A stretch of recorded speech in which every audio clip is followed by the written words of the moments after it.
प्यारे दोस्तों, यह डिक्टेशन 500 शब्द की 80 शब्द प्रति मिनट की गति से बोली जाएगी।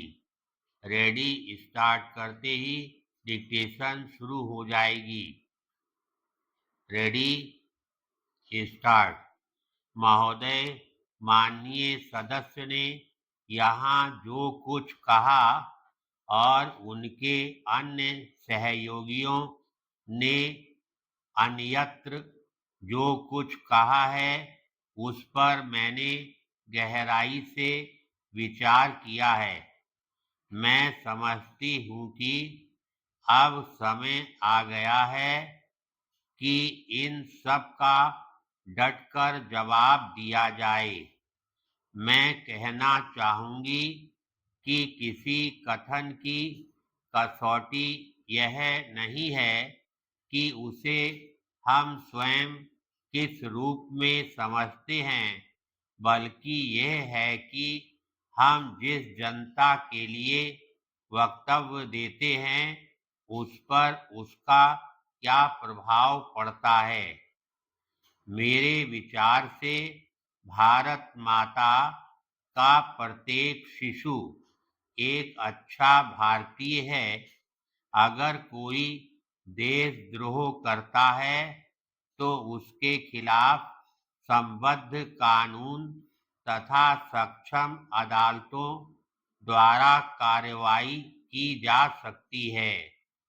लेकिन यह काम किसी राजनीतिक दल या समूह के निर्णय के लिए नहीं छोड़ा जा सकता। जो लोग अपने देशवासियों के भारतीयकरण की वकालत करते हैं, उनका वास्तविक इरादा किसी भी राजनीतिक दल या समूह की किसी भी वाचालता द्वारा नहीं छिपा रह सकता। पैराग्राफ।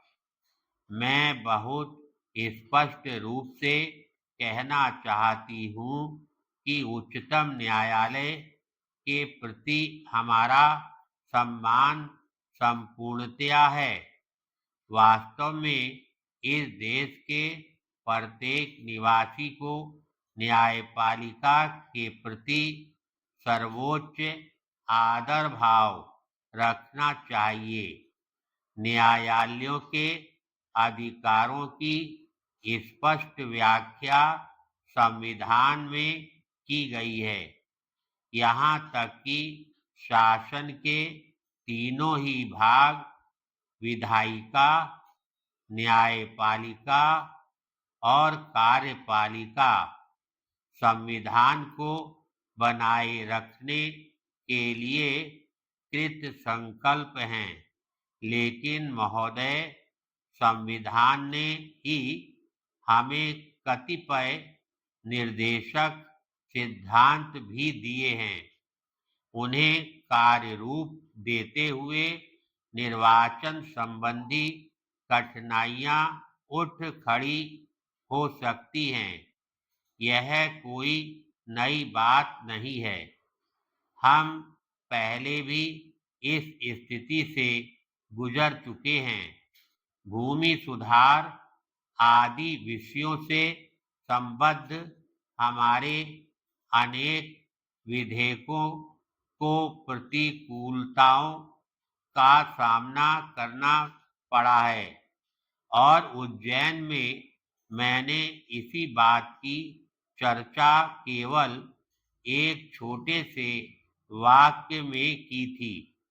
लेकिन जब कभी हमारे किसी अधिनियम को संवैधानिक घोषित किया गया है, तब हमने संविधान की सीमा में रहते हुए सुधार के उपाय किए हैं, क्योंकि प्रत्येक सजीव संविधान में यह क्षमता निहित होती है कि वह बदलती हुई जरूरतों और इतिहास की नई ताकतों का समुचित प्रत्युत्तर देता रहे। पैराग्राफ। जैसा कि मैंने अपने भाषण के आरंभ में कहा, अब पूरे विश्व में और हमारे अपने देश में परिवर्तन की गति पहले से कहीं ज़्यादा तेज है।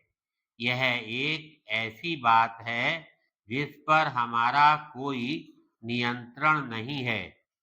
अब जो परिवर्तन आ रहे हैं वे प्रौद्योगिक और वैज्ञानिक कारणों से प्रेरित हैं, लेकिन गत वर्ष हमारे लोगों को ऐसा प्रतीत होने लगा कि भारत में परिवर्तन की लहर कुछ दिशाओं में धीमी हो रही है। इसी कारण से बहुतेरे लोगों के मन में अशांति और क्षोभ पैदा हुआ, विशेषतः नौजवान पीढ़ी के अंदर। अब हम फिर ऐसी स्थिति में हैं कि आगे बढ़ सकें। ऐसा कुछ नहीं कहा जाना चाहिए जो हमारे लोगों की अग्रगति को रोके, जो उनके मानस में संदेह के बीज बोए या उन्हें उनके निश्चित मार्ग से विचलित करे। कभी-कभी गलतियां भी हो जाती हैं। धन्यवाद।